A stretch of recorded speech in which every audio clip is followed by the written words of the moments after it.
Okay, before you get too far into this particular video, I want to make sure that you remember to look through your notes to make sure that you have a good understanding of this, and then try the problems prior to watching this video. This video is just here to kind of explain things that perhaps you're not sure of, or kind of like a check for your work to make sure you're doing these right. So we're going to start with problem number 1, which actually says to determine the exact values of the 6 trigonometric functions of the angle of theta. Now, it's not stated, but in problems 1 through 4, the circle that's listed there is the unit circle. This point here, where your terminal side intersects the unit circle means radius 1, center 0, 0, is given to be, it looks like negative 8/17, 15/17. And that's important because in this particular section, they define the sine and the cosine of theta based on this ordered pair, as well as the tangent, as well as the other three, which are all reciprocals of sine, cosine, and tangent. So we'll start with these, and we'll work our way to the other three. Well, if you haven't already done so, you need to memorize that the sine is the y value of the point on the unit circle where the terminal side or terminal ray intersects it. So it'd be the y value would be positive 15/17. Notice it's a positive number because in the second quadrant the y's are positive. All right, the cosine of the angle, theta here, is the x value. So that would be negative 8/17. Notice that it is a negative number because in the second quadrant, the ordered pairs have x values that are all negative. Remember, x is positive in the first and fourth, negative in the second and third. Y is positive in the first and second, negative in the third and fourth. That's important to make sure of your SIGN sign of these different trig values. Now, the tangent is defined as the y over the x. So the y is 15/17 all over the x, which is negative 8/17. So you're not going to leave your answer like that. They're going to want you to simplify it because this is a complex fraction. So this is 15/17 divided by negative 8/17, or times the reciprocal, negative 17/8. You have a positive times a negative, that's negative. The 17s cancel, so you get negative 15/8. So this is negative 15/8. Now, if you get those three, the other three are pretty easy because the reciprocal of the sine of the angle theta is the cosecant of theta. So that would be 17/15. It's 1 over the y. The reciprocal of cosine of theta is the secant of theta. Cosine is equal to the x, while the secant is 1 over the x, or just the reciprocal, which is negative 17/8. And the reciprocal for the tangent of theta is the cotangent of theta. So the tangent was negative 15/8, this would be negative 8/15. And it's just that simple. Now, I say it's just that simple. It might not look that simple to you, but the key is to know the definitions. Know that the sine of theta is equal to the y. Notice that the cosine of theta is equal to the x. That the tangent of theta is the y over the x. That, oops, I left a letter out. That the cosecant of theta is 1 over the y. The secant of theta is 1 over the x. And the cosecant of theta is equal to the x over the y. You need to remember those. Now, this only works if it's a unit circle. If it's not a unit circle, you have to bring in the idea of what the radius is. We don't have to here because the radius is 1, and when you divide by 1, you just get that value. So this is for the unit circle. Now it says, find the point xy that's on the unit circle that corresponds to the real number t. Well, this is why you need to memorize your unit circle. Because if you have it memorized, then you know what the sine and the cosine and the sine of pi over 2, or pi over 3, or 4 pi over 3, or 3 pi over 2 are. But until you have that memorized, you are stuck having to draw a picture of what's going on. Now, pi over 4 radians, if you don't know what this is in degrees, that could also be a problem. Because in the first section, you learned how to convert radians to degrees and degrees to radians. So you'd have to go back and do that. But if you have it memorized, then you say, oh, this is the same as 45 degrees. So I'm going to freehand it, which is not always going to work out great. And I'm going to draw a unit circle, and it's not going to look very good. And I'm going to draw a 45-degree angle in standard position, or pi over 4 radian. It would look like this. Now, if this is the unit circle, that means that the radius here is 1, and that this is 45 degrees. So if I drop a perpendicular down, I have created a right triangle, a 45, 45, 90 triangle. And I know one of the sides. Well, there's a relationship with 30, 60, 90 triangles and 45, 45, 90 triangles. For the 45, 45, 90, and of course my picture isn't very big, but what you do to find the leg, given the hypotenuse, is that you divide it by the square root of 2. You take whatever the length of the hypotenuse is, divide it by the square root of 2. So if this is a 1, this is 1 divided by the square root of 2. If this is a 10, this is 10 divided by the square root of 2. But don't leave your answer with a radical in the denominator, so I'm going to rationalize it by multiplying top and bottom by the square root of 2, and I get the square root of 2 all over 2. Now that's not only this leg, that's this leg as well, because you know that a 45, 45, 90 triangle is isosceles. So the legs are the same length, which means this is the square root of 2 over 2, and this is the square root of 2 over 2. To find that ordered pair x, y, that corresponds to that angle T there, which is written as a real number, it's in radians, okay, would be the x value, which is the square root of 2 over 2, because you go square root of 2 over 2 to the right, and then square root of 2 over 2 up, square root of 2 over 2 here. And that's the ordered pair that they're talking about. That's the answer to problem 5. Now, I don't want to have to draw 45, 45, 90s and 30, 60, 90s all through trigonometry. So that's why it's important that you memorize this, because if you have the unit circle memorized, you know that the cosine of pi over 2 is the square root of 2 over 2, and you know that the sine of pi over 2 is the square root of 2 over 2. Otherwise, you're drawing right triangles, and it's slowing you down, and you won't have enough time to finish, maybe like a test or something. Problem number 7. T is equal to pi over 3. Now here again, if you don't know what pi over 3 is in terms of degrees, you might not have a good idea what kind of a triangle you have here. But pi over 3 turns out to be equivalent to 60 degrees. So if I was, again, to draw, I'm going to see if I can draw a little bit bigger one here.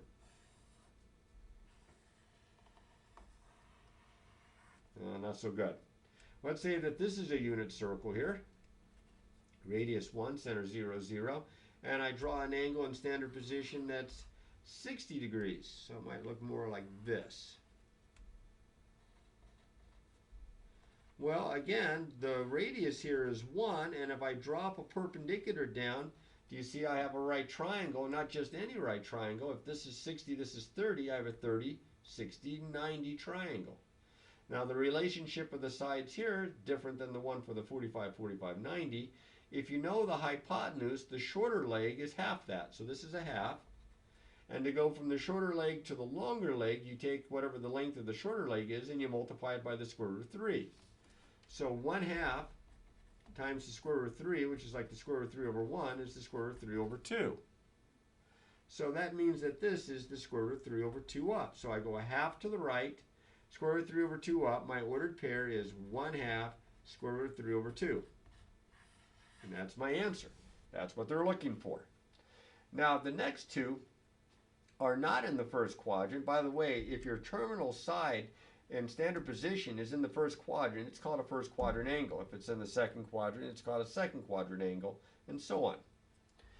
4 pi over 3, what is that in degrees? Well, you could go ahead and do the, remember, degrees is the radians, as 180 is the pi, and you could plug this in here for radians and find your degrees by cross multiplying and all that stuff. Or you can memorize it, and this turns out to be 240 degrees. So if I was to try to draw this one out,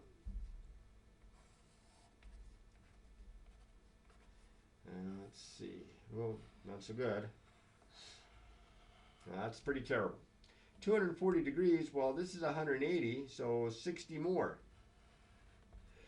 Hey, excuse me, this is 60 degrees here, because 180 plus 60 is 240. So if I draw a perpendicular to the x-axis, I have another 30, 60, 90s right triangle, and the radius if it's the unit circle, is 1. So this is a half, and this is the square root of 3 over 2. Very similar to what I just did in problem 7. Okay? But in this case, I'm going to the left and down. So my ordered pair here is negative 1/2. You go 1/2 to the left, and then down square root of 3 over 2 is negative square root of 3 over 2. And that's the ordered pair that they're looking for. One to go. This is maybe the easiest one of the 4. Because when you draw this one out, you'll see that the terminal side, by the way, 3 pi over 2. Now that's one of the multiples of pi over 2. Pi over 2 is 90. So this is 3 pi over 2's. So that's 3 times 90. This is 270 degrees. You got to memorize these. 270 degrees goes all the way around and it hits on the y-axis. So your initial ray is this. Your terminal side here is down here. So when I draw my unit circle, not very good, this is going to be easy to find because it's right smack dab. Remember, the radius is 1. It's right smack dab on the y-axis. This is 0, negative 1. And that's the answer that they're looking for here in problem number 11.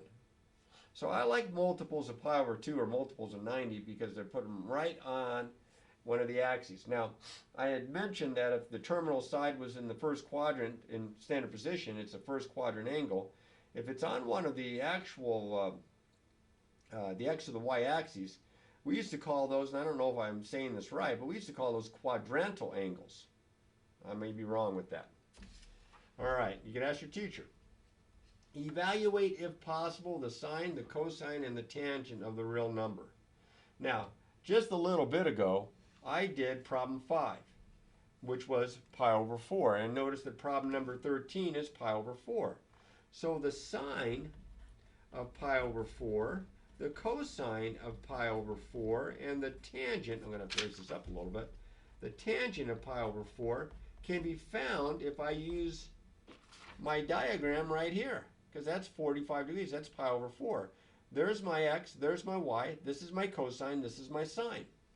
So my cosine is the square root of 2 over 2, square root of 2 over 2. My sine is the square root of 2 over 2, and the tangent would be the y over the x, which is the same number over itself. That's 1. So my tangent of pi over 2 is just equal to 1. That's kind of nice. Not so nice is problem number 15 because we didn't do negative pi over 6, so we have to kind of do that one. I need that ordered pair. Now I happen to have this one memorized, but if you don't have it memorized, you've got to go and kind of go through one of these steps here where you draw it out and use your special right triangles to figure out the x and the y value on the unit circle. Here's my unit circle, best I can. Now, positive pi over 6 is 30 degrees. Negative pi over 6 is negative 30 degrees, so I come clockwise 30 degrees. I don't know if I did a very good job drawing that, but this is 30 degrees. It's actually negative 30, but the angle is 30 degrees because what I'm going to do is I'm going to draw a perpendicular from this point here on the unit circle where your terminal side or terminal ray intersects it, and I have a hypotenuse here of this right triangle of 1 since it's a unit circle. This is a half, because remember it's opposite the 30 degree. This is the smaller leg, and then this would be the square root of 3 over 2. Because you multiply this by the square root of 3. So this ordered pair here, I'm going to go to the right, the square root of 3 over 2, and then I'm going to go down a half, so negative 1/2. So the sine of negative pi over 6, the cosine of negative pi over 6, and the tangent of negative pi over 6 can be found from these two numbers right here. The sine is the y value, negative 1/2. The cosine of this angle is the x value, which would be the square root of 3 over 2. And the tangent is the y over the x. Now this is going to be a little messy because of the fractions and radical. This over this, so that's negative 1/2 over the square root of 3 over 2, which is negative 1/2 times the reciprocal when you divide them by a fraction, 2 over the square root of 3. The 2's cancel, and I end up with, I hope you can see this still, negative 1 over the square root of 3. Well, I am going to have to multiply top and bottom by the square root of 3, and I'm going to get negative square root of 3 over 3. And that's going to be the tangent, negative square root of 3 over 3. Okay, now, before I forget, because I was going to mention it earlier, you can kind of keep track of the SIGN signs, not the SINE signs, but the SIGN signs of sine, cosine, and tangent if you remember all students take calculus. The A stands for all, so all three of them, sine, cosine, and tangent, are positive in the first quadrant if you have a first quadrant angle. But only the sine is positive in the second quadrant angle, because remember the sine's the y. And so the x is negative, and of course y over positive y over negative x for tangent is negative. So only the sine is positive, the other two are negative. In the third quadrant, only the tangent is negative because the sine and the cosine are both negative. That means the x and the y are both negative, so y over x is positive. And then in the fourth quadrant, only the cosine is positive, the sine and the tangent are negative. All students take calculus. Remember to go counterclockwise. All right.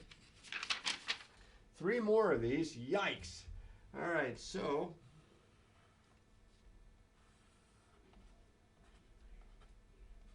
now I'm not crazy about all these negative angles, but I can figure them out. However, if you find a coterminal angle to a negative angle, and so that it's positive by adding 2 pi, adding a revolution to it. Remember, coterminal angles are 2 angles that, when in standard position, have the same terminal side.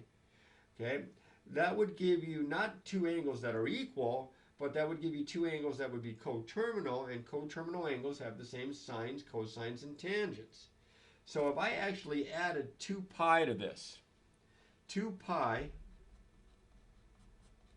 would be the same as, if I multiply top and bottom by 4, 8 pi over 4, negative 7 pi over 4 plus 8 pi over 4 is pi over 4. Didn't we do pi over 4? Yes, we sure did. We already did this problem. This is the same as problem number 13, because pi over 4 and negative 7 pi over 4 are coterminal angles. Now, I'm not saying that those angles are equal. They're not. One's positive, one's negative. But they'll have the same sine, the same cosine, and the same tangent, since they have the same terminal side, which means it intersects the unit circle at the same point. So, if you can keep track of this, then you know that the sine, I'll write with the negative here, negative 7 pi over 4, and the cosine of negative 7 pi over 4, and the tangent of negative 7 pi over 4 are the same as the sine, cosine, and tangent of pi over 4. So this is the square root of 2 over 2, this is the square root of 2 over 2, and this is 1. That was pretty convenient. Now, the 11 pi over 6, you say, oh, no, please, no more. It's positive already. It's between 0 and 2 pi. That's true, but remember this problem from back here? Negative pi over 6, that we have the sine, the cosine, and the tangent. Well, you can't see that. That we have the sine, the cosine, and the tangent of. Negative pi over 6, if you add 2 pi to this, which is like 2 pi over 1, and if I multiply top and bottom by 6, I get negative pi over 6 plus 12 pi over 6 is positive 11 pi over 6. It's coterminal with this guy.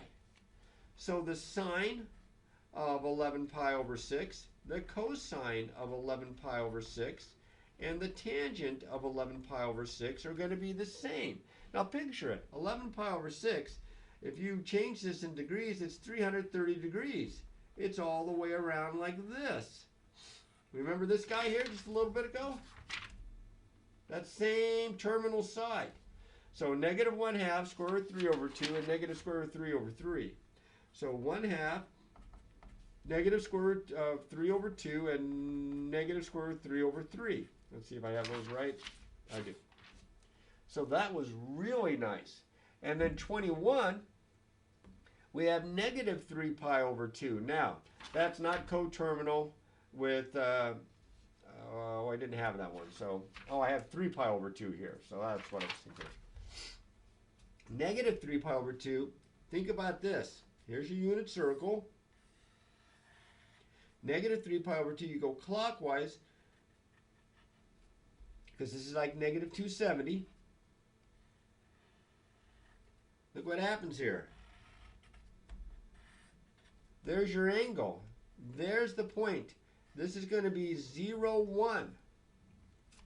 So the sine of negative 3 pi over 2 is the y value, 1. The cosine of negative 3 pi over 2 is the x value, 0. And the tangent of negative 3 pi over 2 is the y over the x. Uh-oh, that's trouble. 1 over 0 is undefined, so we'll write undefined, because you can't divide by 0. Now, it gets to be a little bit more interesting here, in that in this section they talk about how the 6 trig functions are periodic. They repeat every so often. For the sine and the cosine and the secant and the cosecant, they repeat every 2 pi. For tangent and for cotangent, they repeat every pi. Those are called the period or fundamental period. So I'm telling you, even though these angles are not going to be the same size, the sine of 5 pi, if I subtract 2 pi, is the same as the sine of 3 pi. And if I subtract 2 pi again, because it's periodic every 2 pi, this is the same as the sine of pi. I'm not saying these angles are the same, they're not. But their signs are the same. They're all coterminal, because I'm adding or subtracting the period. And in this case, the sine of pi, if I drew this out, pi is 180 degrees. This is negative 1, 0. So the sine of 5 pi, which is the same as the sine of 3 pi, which is the same as the sine of pi, is 0. Because it's the y value. All right, now they've got the cosine of 5 pi. I've already drawn it out. The cosine of 5 pi is the same as the cosine of 3 pi. It's the same as the cosine of pi. Well, the cosine of pi is negative 1, so the cosine of 5 pi is negative 1. All right, almost done here. Now it gets kind of weird in that it talks about how the 6 trig functions turn out to be either even functions or odd functions. Now, we're dealing with only the sine here in problems 37 and 38. The sine is an odd function, which means that the sine of the opposite of t is equal to the sine of t. Oh, no it doesn't. It's equal to, my goodness, I guess I gotta stop thinking and ahead about something that I was gonna say next. This is negative sine of t.